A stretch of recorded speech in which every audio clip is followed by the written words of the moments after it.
All right, welcome back. And I think we got Deborah sorted. So, Deborah Weiss and I met a few years ago, and she was kind enough to invite me out to Chicago, where I joined the group that she had formed several years prior, the Workforce Science Project that has evolved into Talreos. And I'll let Deborah define, what that is. But without further ado, Deborah, yeah, you there? You jump right in?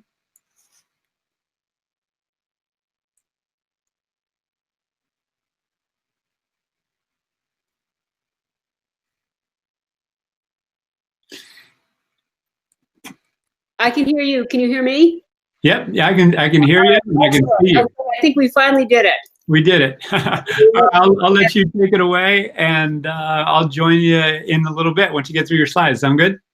Sounds great. Now, are the slides visible? They're not visible to me. Can you all see them? They are, and yeah, they're good enough. If you maximize that screen, we'll probably get rid of the bar, but otherwise, it's totally fine. Just Yeah, let's leave it like that. Okay. All right, great. Well, thank you all. Thank you, Al, so much for having me. And hi, everyone. I am Deborah Weiss, and I'm director of the Workforce Science Project at Northwestern University School of Law. I'm also executive director of the Employment Quality Metrics Initiative, which is what touches what I'm here today to talk about, which is external reporting on human capital. Now, there's been a dramatic uptick in external reporting recently. And I'd like to convince you that this is a really exciting and positive development that the people analytics community should welcome and maybe even get involved in. So let's take a look at these developments. After 85 years of securities law, the U.S. Securities and Exchange Commission finally concluded that good human capital management is important to creating shareholder value. And I know a lot of you probably heard Jeff Higgins, my friend and colleague, earlier today talk about the SEC rules. I'm going to talk about that. I'm also going to talk about the larger picture of human capital reporting that includes not only the SEC and the international standards, but ESG reporting. So what is this alphabet soup? So the Securities Exchange Commission rules are mandatory, and they focus on shareholder value. That is, at least under current thinking, the sole purpose of the securities law is to require disclosures that protect shareholder value. An important voluntary set of standards was released about 2 years earlier through the efforts of the International Standards Organization, or ISO. In addition to that, we have a rather long and growing list of environmental, social, and governance standards, affectionately known as ESG standards. Now, you'll notice that my little box for ESG standards is kind of straddling the impact and value, and that's because that itself is an issue. ESG is fundamentally about social impact. That is its initial, the initial impetus for coming up with them, but there's a debate about whether they also promote value. So we'll return to that. Right now, let's talk about what it was like in the bad old days a year ago, before we had human capital reporting, and why these are going to cause such a revolution in the way businesses are run. At least we hope. So before these standards were hopefully about to be adopted, we had a sort of default regime for reporting on human capital, and it was accounting, and it wasn't a very good set of standards because it wasn't designed to deal with people. And so I call the gap in what accounting is supposed to do and what it does do the accounting gap. So accounting rules work pretty well for physical and financial assets. That's what they're designed to do. So if you have a physical asset like a building, you spend money for the building, that's a cost. You have an asset to show for it. That shows up. Human capital is actually pretty similar. Human capital is money you spend. Human capital requires you to spend a lot of costs, recruiting, compensation, training. These are people costs. And these are totally visible through the accounting system. Accounting makes people costs visible, but it hides the benefits. So the human capital that's built up when you invest in people occurs nowhere in any aspect of financial accounting. So accounting makes spending money on people look like throwing it away. It's just a cost with no offsetting asset. So that means that a lot of decisions look very different seen through the accounting lens than they do in real life. So suppose you're deciding whether to lay people off to save money. There's cost savings there, obviously. You're not going to be paying their salaries and benefits, but you're also throwing away their training, their knowledge. Because of this accounting gap, because there's no human capital asset in the accounting system, you have this disappears from the accounting. This disappears. It might as well not be there. So from the accounting point of view, a layoff is cost savings, but no loss in assets. So you can pretty much guess what happens as a result of the accounting gap. You have a whole lot of problems that tend to lead firms to prefer a short-term human capital management strategy. You want to hire overqualified applicants, pay them low wages, don't train them, and don't worry about whether they quit. This is all consequences of using accounting instead of a human capital metric system. A long-term strategy that filled in the accounting gap would lead to an employment quality strategy, in which you hired based on skills, your compensation system was designed to build loyalty, and you trained in order to get internal mobility, and your happy employees didn't turn over as fast. So this is our goal, is if we have the accounting gap, if we can fill the accounting gap, and we're not talking at all about what's good for employees. This is just totally focusing on shareholders now. We recognize human capital as an asset. We're going to move towards a longer term strategy. So now, how do external reporting standards help this? What in various systems of external reporting are going to perform the functional equivalent of having an asset like a building show up on the financial statement? So let's go over all the things that you can report on, all the tools you have in your toolkit to produce external reporting standards. Well, external reporting standards have to sit on top of this big pyramid of internal data and more fundamental metrics. So we have our primary data that's in HRIS, it's in compliance documents. We have qualitative standards, which would be things like, do you provide a health plan? You have administrative metrics, which are things like the percentage of your workforce that has health benefits. Then you get up to KPI. You have operational KPI, which are simple, but can be used as the building block of strategic decision making.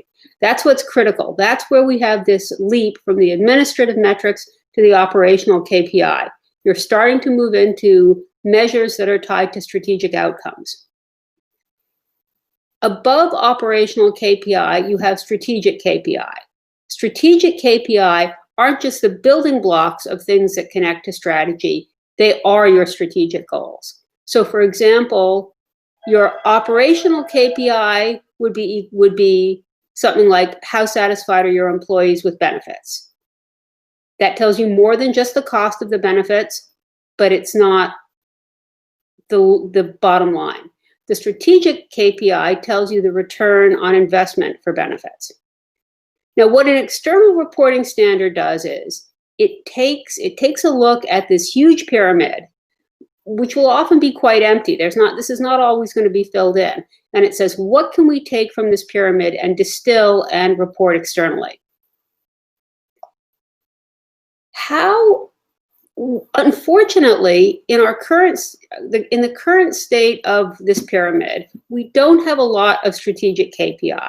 I'm going to get more concretely into where we would get these from in a minute, but the strategic KPI is relatively thin. We're doing more and more filling in, we being the people analytics community, in coming up with things up to the level of operational KPI. Haven't really gotten to strategic KPI. But even with the operational KPI, we can do a lot to fill the accounting gap and to give us information that helps us understand human capital as an asset and helps us see the problem of employment quality very differently. So we have quality of hire, we have employee engagement, benefit satisfaction, net promoter scores, internal mobility, turnover. All these things are operational KPI, not strategic KPI, but they get us a long way to substitute, to fill the accounting gap that's left because we don't have a direct measure of human capital assets. So these are the tools in our toolbox, the space underneath the pyramid. The SEC disclosure rule is that gold triangle at the top. And what does the gold triangle, that is the SEC rule, tell us about what you have to disclose? Well, it's pretty general. It says firms have to provide a description of human capital resources.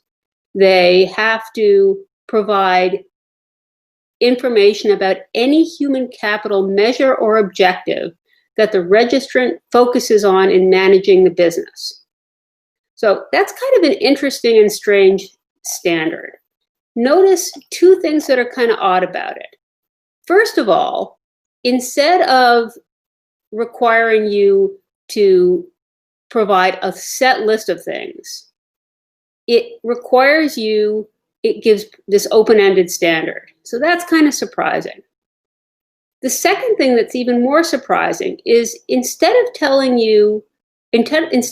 firms, please tell us about what a reasonable investor should know, which is the way securities law would normally require disclosure, it says, tell us about what you actually look at when you manage your business.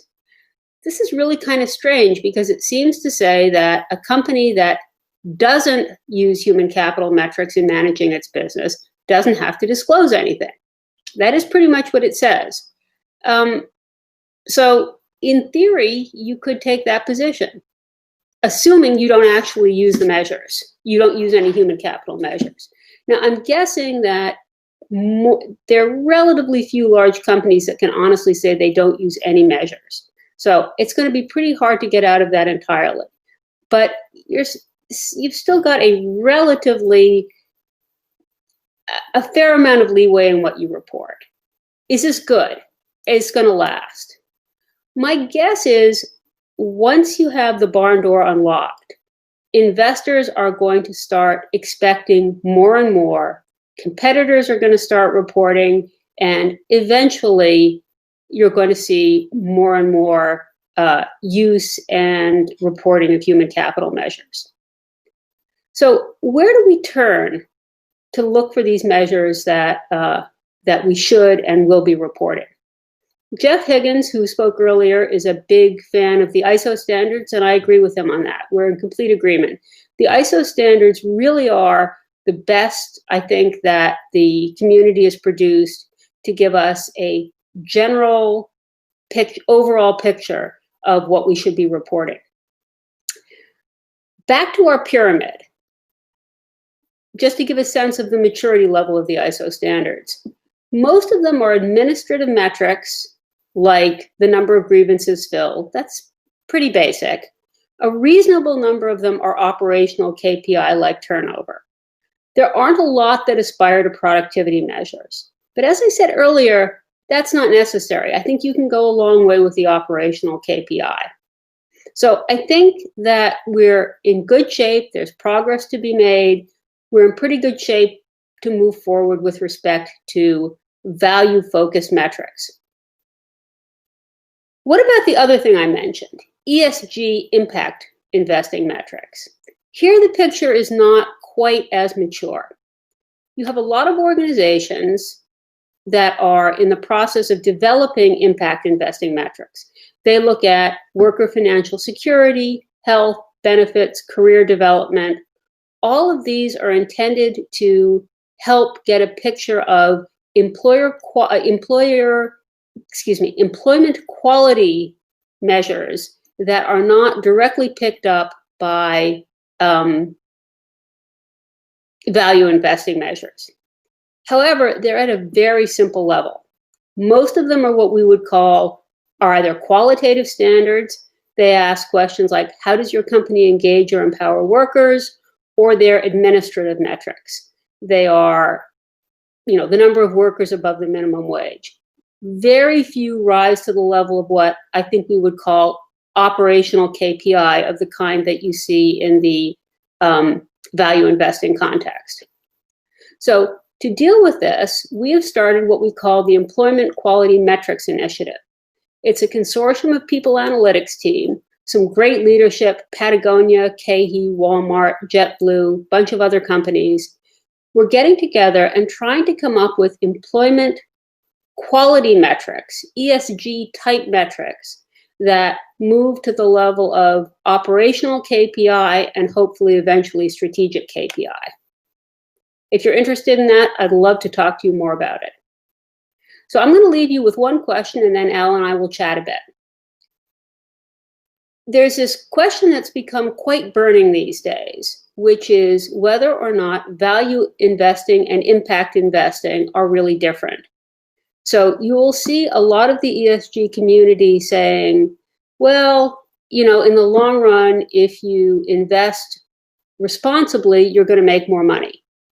And this is not absurd. I think human capital actually does illustrate that to some extent. In the human capital setting, the focus on the short run wasn't good for firms and it wasn't good for employees. So yeah, I think there is something to the idea that by focusing more on human capital metrics, even value-focused human capital metrics like the ISO, we're going to shift from a short run to a longer run way of thinking about the employment relationship, and that will be good for everyone. What I think is a little bit less clear is that always going to be true? Can we really say that investing to advance shareholder goals and to advance employee goals always coincide? That there's never going to be a conflict between employment goals and between employee-focused goals and shareholder-focused goals. And I'm going to stake out a somewhat contrarian position and say, yeah, sometimes they are going to conflict, and sometimes you should do the right thing, even if it's not necessarily in the interest of shareholders. But I think that's a hard question, and it's an active debate, and I'd love to chat with Al about it, and I'd love to have all your input on it. Well, thank you for sharing. And I have, needless to say, a ton of perspectives and ideas on this topic. And, this is a refresh for me on what you've been doing. So, again, congratulations on putting forth this very important topic. And I want to make sure that I get it right, because I just snapped an employment quality metrics initiative. So correct. Just two things to before we dive into it.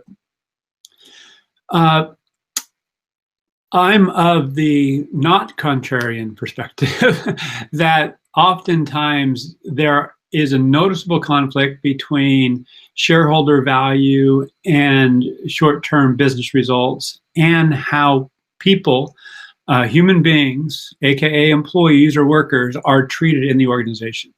And even with COVID, we have this situation where well-being has elevated to the top of the priority list. We have to make sure our workforce are healthy and safe and all those good things. At the same time, there's data that shows that people are working longer. They have more meetings, so the commute time used to be potentially listen to the radio or a podcast or whatever. Now that has get consumed in many cases by meetings. People are concerned for their jobs, so they're doing everything they can to hold on to it. Meanwhile, they might have kids running around in the back. They might be taking care of an elder parent. So at the end of this, it's a organizational leader's responsibility, and the organization in mass, to truly understand from a data-driven perspective what's going on, and thereby what's the word I'm looking for, and thus then choose the most appropriate response to balance the well-being of people with these organizational outcomes. And that takes a bold leader. Mm-hmm. It takes someone who can stand up to the board and an investor group and say, hey, I hear you want, more return, higher profitability per share, but we have human beings here, and we need to look out for them. And there has not been that assertive leadership in many organizations. Obviously, Patagonia is the benchmark, in the space. So this narrative lands on a question to you regarding the quality initiative, metrics quality initiative.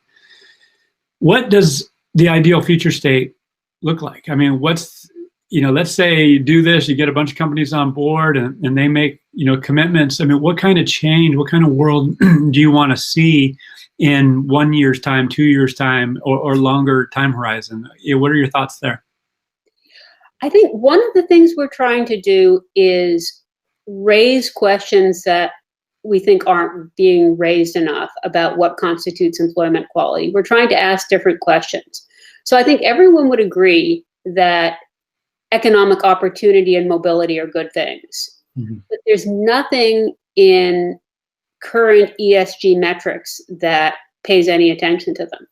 There's actually, and this is interesting, this goes against my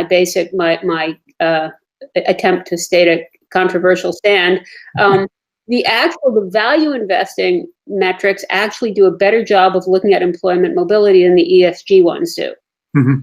If you want to look at, are you promoting people? Are you providing them with the opportunity for new and exciting and more highly skilled and more remunerative jobs? You won't find anything about it in most ESG metrics. B Corporation does a little bit. B Corporation, I think, is actually the best. I think even if I weren't a public corporation, I might look to the B Corporation for guidance. But one way or the other, I think mobility is something that needs to be looked at more. There is a tendency in a lot, because the ESG metrics are at such a low level, they are relatively static. They look at things like how much of your workforce makes more than the minimum wage. Now, that's certainly a worthy question to ask. I'm in no way criticizing any of the existing ESG metrics, almost all of which ask useful questions. But what they don't do is they don't ask you about mobility. They also tend to look at one very small slice of the workforce, the bottom slice. Now, clearly, if you had to pick one group you cared most about, it would be the bottom. But you want to take a look at the entire range. Now, the reason they don't isn't because their values are wrong. It's because they don't have the tools to do it. It's very hard when you think about it. How do you stratify your work? How do you stratify the workforce so that you can make comparisons between Walmart and Salesforce? Totally different workforces. How do you come up with standards that are comparable? And that's where I think the fact that this group has such an amazingly deep knowledge of, this is the people analytics community. These are people analytics leaders at these firms. They know the data. And so we are digging in hard to come up with answers to questions that haven't really been asked yet. Like, how do we look at opportunity? How do we slice the workforce so that we can look at the entire workforce as a whole? How do we make international comparisons? So I've just ticked off the 3 questions that we're working on now. The mobility, workforce slicing, international. But I would say that our first goal is just to make this conceptual progress in ESG. So we haven't gotten to the point where we have to worry about your last question. Your last question is, where's the revolution, right? Yeah, pretty much. What does the revolution look like? And fortunately, have not had to answer that yet. Right now, we're trying to come up with the analytic tools that will allow us to, fight about that when we finally get there. It's going to be controversial. Well, just as we come up on time here, I have one more very basic question. Where did this inspiration come from, both for you personally and there at the Northwestern School of Law? I think the inspiration for me personally was that I actually started at this backwards. I started teaching securities and pensions. So I didn't start in human capital. So I've always been passionately interested in the question of should investment managers be looking at profit? This is a big question in the pension context, right? Should investment managers be looking at what's good for shareholders or what's good for society? So I think it's a really interesting question, and I welcome the ESG revolution, and I'm just hoping that we can contribute to it. Right. And well, you are, so that's without a doubt. So, again, thank you for the work that you do personally. Thank you for Talreos. And do you want to, pitch that? I know you just mentioned the project, but as we sign off, you want to just give a quick I'll pitch for those who might not know. Anybody who's interested in the employment quality, please, I'd love to get in touch with you. And Talreos is our seminar and conference series that we are so grateful to Al. We have learned so much from working with Al. He's a fabulous partner. And so it's a series of meetings and webinars, and we post them on LinkedIn, and we would love to have you join us. So also please get in touch with me about that, and keep an eye open on LinkedIn for the notices. All right, there we go. Thank you for all your support in so many ways. Yeah, well, absolutely. Thank you for yours. And we're on aligned missions, needless to say. So, well, you be well, and hope to see you in person before too long. Who knows when that will be, but we'll be staying in touch. All right. Debbie, be well. Bye-bye. Thanks again. All right. Yeah. All right, we'll take a short break, and we'll be back with Brian Stoikakis, and we'll hear from him about listening and having conversations.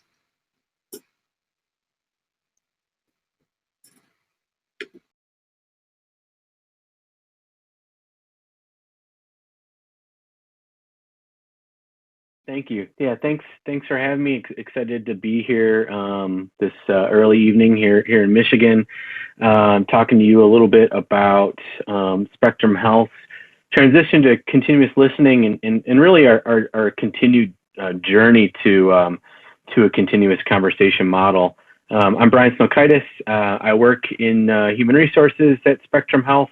Work very closely on our engagement program, including our engagement survey. So I'll talk a little bit about why we started surveying more frequently, some of the tactics we found over the last few years from teams that have shown improvement in engagement, kind of how we've pivoted this program during COVID-19, and then talk about a couple of the challenges that we've faced in serving more frequently and how we've overcome those.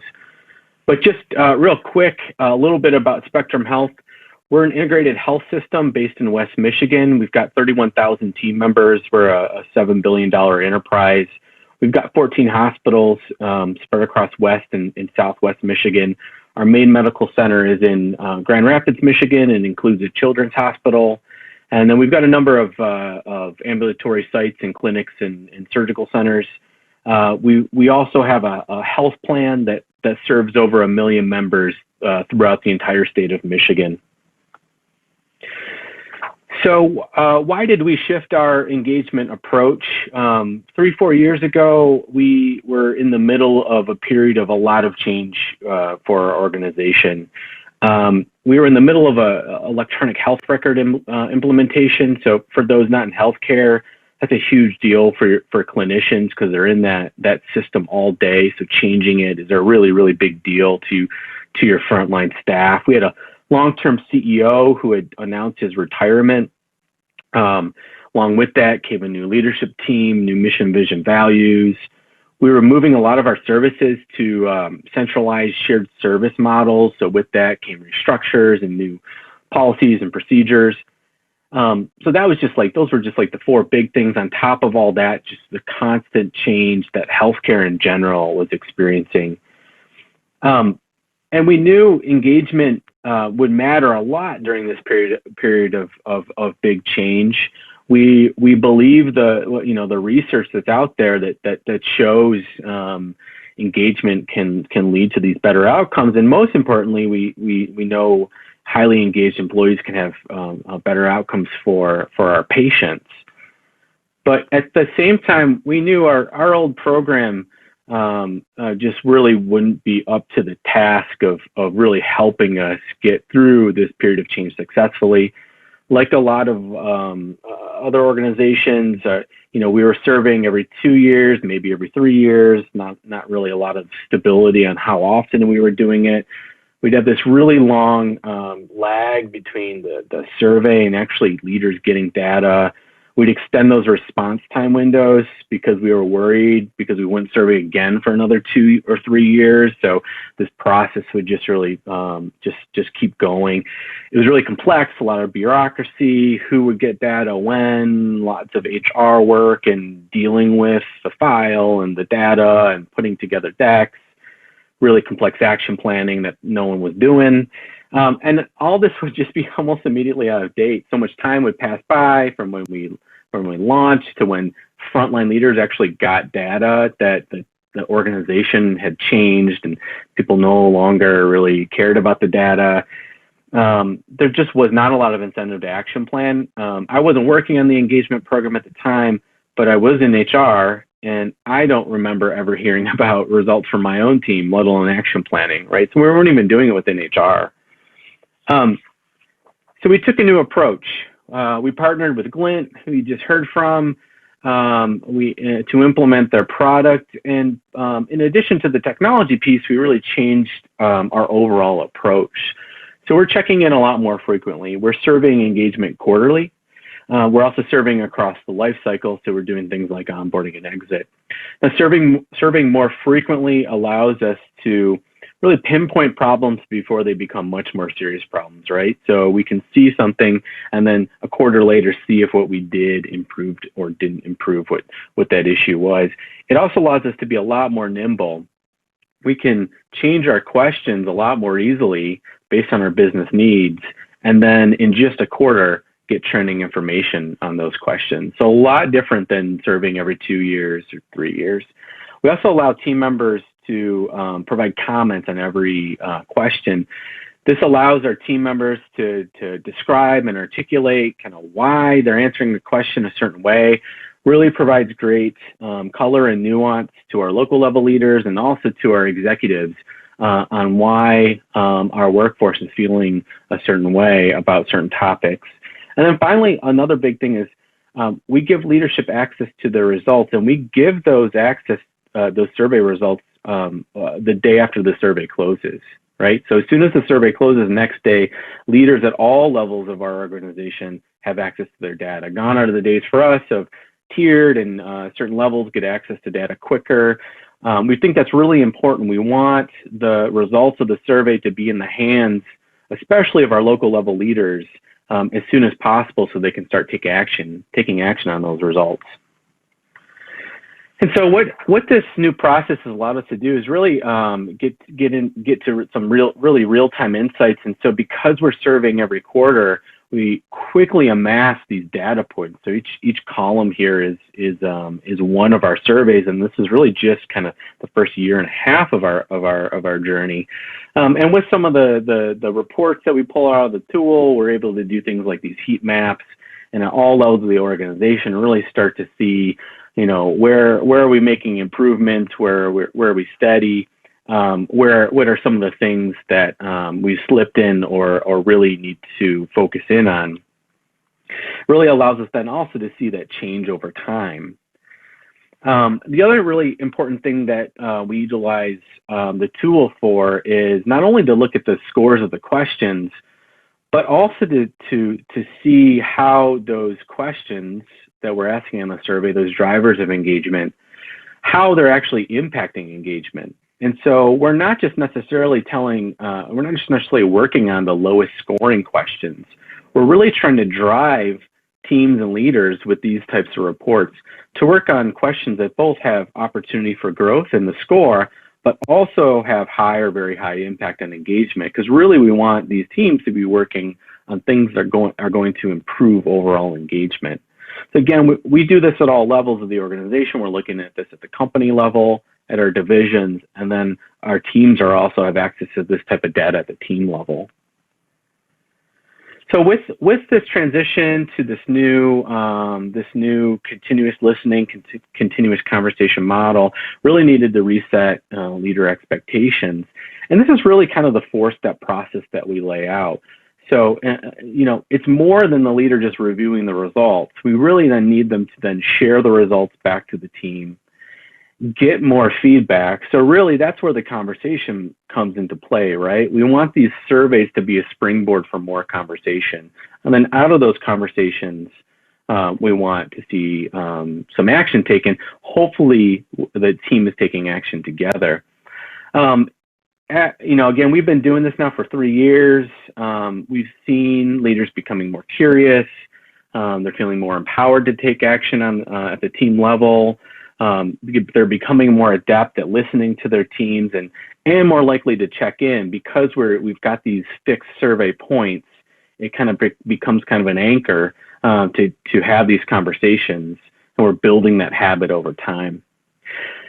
Now, about a year and a half into our journey, we looked at the data, looked for teams that had made some significant improvement in engagement, talked to leaders of those teams. And I thought we might find some sort of, super secret sauce that they came up with to get these big improvements. What we kept hearing over and over again, they just were following these 4 steps that we had laid out. We just kept hearing the same thing over. They were following these 4 steps. Now, they were doing it in their own unique way, right, based on team size and the types of jobs on their team and whether they were a 24/7 operation or more office staff, right? They figured out how to insert these steps into their own world. But in the end, they were just doing what we said, and they were doing it consistently. On the flip side, we've also, in the data, seen some teams where maybe they made some good progress at the beginning, right? Maybe our first year, and then they plateaued or started to slip. A lot of times when I've talked to leaders of those teams, what we found is those leaders were doing a great job at reviewing the results, and then they were skipping right to taking action. And early on, they were able to find some of those quick wins in the comments and in the data, and they were able to take action on them, and people were happy, right? But over time, they ran out of those quick wins, right? And the team started to get frustrated because they're not hearing about results, they're not hearing about action, they're not involved in the process. So really found, again, like for sustained long-term improvement, we really need all 4 of these steps to be successful. One area we've seen some really great improvement is with our physicians. And so we've seen some really intentional, dedicated work come out, springboarded from the survey with this group. Our leadership really embraced the scores and the comments from the initial surveys for our physician groups, which, to be frank, were not great, and took additional steps beyond the survey, right? And so really took it from a survey to a full kind of listening strategy. So they did things like launched a physician leadership academy to build the leadership acumen of our physician leaders, launched a performance mentoring program to have a structured feedback program, increased communication, but did it in a way where they figured out, well, how do the physicians want to be communicated to? How often? What kind of methods? And then I think one of the most important things is they launched these listening tours where our executives traveled physically to our physician groups and met and talked with them, right? Had those conversations, heard from them, and gained their feedback. And so I think that's really, those steps I think are really attributable, the success we've seen is really attributable to those steps. Increased participation with this group, increased engagement, so that ESAT, how happy are you working at Spectrum Health? That's our key engagement indicator, right? And then some really big increases in some of those scores. I think the feedback is 13-point increase is directly related to that formalized performance mentoring program.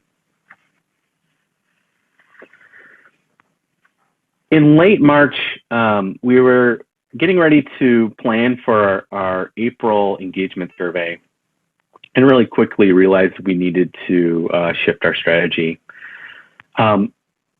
The work effort in the organization had changed in such a pervasive way, all to planning for an expected surge of patients in West Michigan due to COVID-19.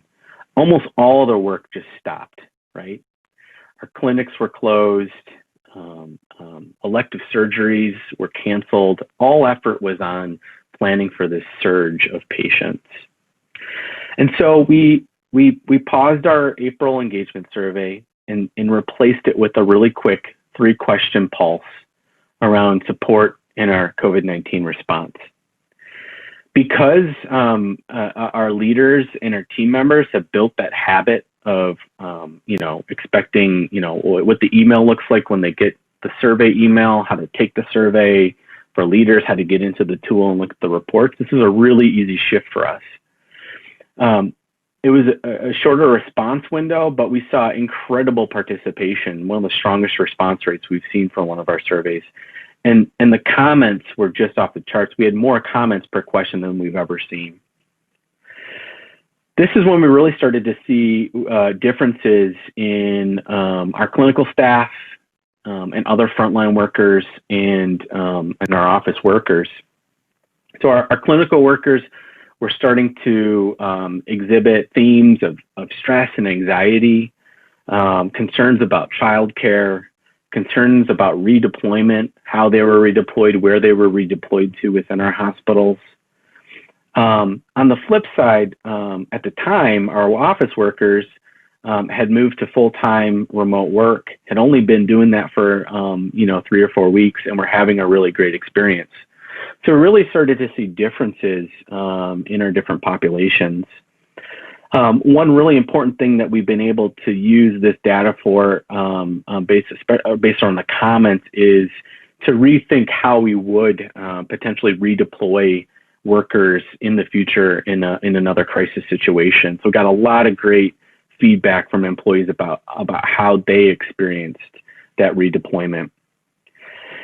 Now, same thing we do with our engagement surveys. Survey closed, next day, results open for leaders. That was really, really important. Things were changing so fast at this time. If we had waited just a week to get the data and the comments in the hands of leaders, the situation would have changed so much that data, those comments would have started to already to become stale. By the time we closed the survey, we had really started, the surge that we thought was coming had our model shifted that, right? And we thought instead of a spike in patients, we're going to see more patients sustained over time. And so the work effort really shifted from planning for a lot of patients all at once to more of a long-term COVID-19 response strategy. And we heard from leaders that this, even though this was just a 3-question quick pulse, that this is really valuable.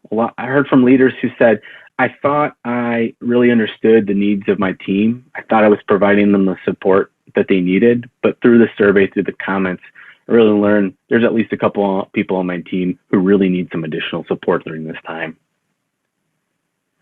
We've transitioned back to our engagement questions, but we're now asking a new question in our engagement survey: how are you doing? We think this is a really powerful question to really ground our survey around support during this time, during this global pandemic, where we're asking our frontline workers, asking so much of our frontline workers. And again, because we're surveying frequently, we've already now got 2 data points on this question. So we can use the reports to start to see not only hotspots of high scores, low scores for this well-being question, but also start to see if we're seeing certain pockets of the organization increase a lot or decrease a lot related to this question. And again, seeing really great comments come out of this, both, again, what we can use at the organization level to modify our support, but also at the team level. And just a lot of great comments of people just, commenting, thank you for asking, which you wouldn't necessarily expect in a survey, right? But people are appreciative, right? They're appreciative that we're asking, how are they doing during this time?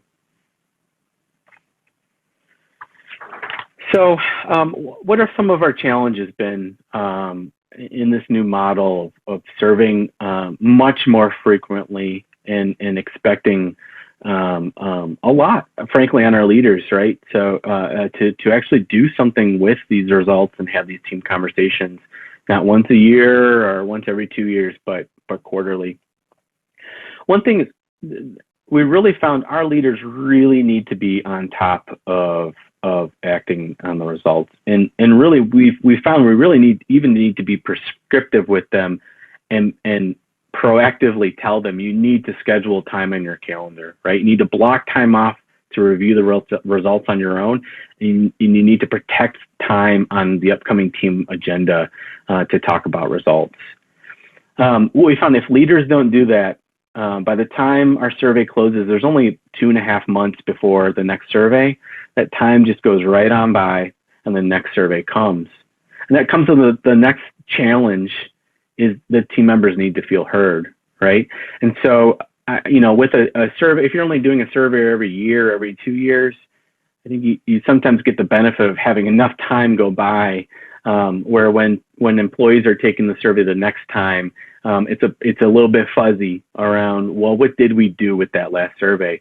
When you're serving more frequently, certainly quarterly, team members are going to remember if the leaders shared results or they didn't, right? So that comes back to leaders really need to be on top of doing something with the results. If not, team members are either going to stop participating, we're going to see reduced response rates, or they're going to make it heard in the comments, right? And we ask a question, I believe meaningful action will be taken as a result of this survey. We can quickly start to see where team members are feeling like that's just not going to happen. For HR, we found really need to focus on the data that matters. Because we're doing this quarterly, we're getting a lot of data, right? A lot of trending. If we don't focus in on areas in the organization that need improvement, or some of the things that are tied to our organizational priorities, we just get into PowerPoint land, right? Where we're just creating PowerPoint deck after PowerPoint deck and just updating it quarter after quarter, with a lot of times data that's really not changing much, right? So we really have made an effort to refocus in on what matters and really what we want to communicate back to our executives. And then finally, one thing we've kind of learned for everyone is to really look at the results over time, right? It can be really easy where if you're serving quarterly, you getting those quarterly results, it can feel like you're not making progress as a leader or as a team. But what we've really learned to do is have the leaders take a step back and look a little bit further out, right? And look at the trend line over time. And where it might not have felt like you were making a lot of progress, a lot of times leaders will see there's 1 or 2 questions where over a year and a half, they've increased that question quite a bit. In the moment, from quarter to quarter, it might just be a point. Maybe the next time it's steady. Maybe the next time it's a point. Maybe it slips at one point down. But over time, those leaders can see and share with their team that they've really made some really great progress. So yeah, if we have any time, happy to take questions. As you can tell, I really love talking about this stuff. Hey, Brian, a great job. I really am impressed by a lot of things, and I can't get into each one given time, but I will say this. It seems like you began this with the end in mind, and I know it's somewhat cliche, but it's often overlooked, is that you did not want to start asking these questions certainly at a level of frequency in which you did, unless the organization was prepared to take appropriate action. So embedded within that, correct me if I'm wrong, is that you needed people in the room who were not only the right people to take action, but you had to ready them to get things done. Because to your point earlier, if people put their insights and energy and perspectives in this survey and related activities and nothing happened, that would suck.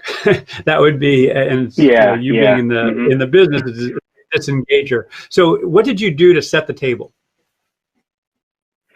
Yeah, I mean, I think there were a couple things. I mean, I think one thing is we didn't have to do a lot of convincing with our senior executives to immediately go quarterly, right? So we had that advantage, and they had bought into it, that this was going to be valuable. right? And so, and it wasn't like we weren't fighting against that.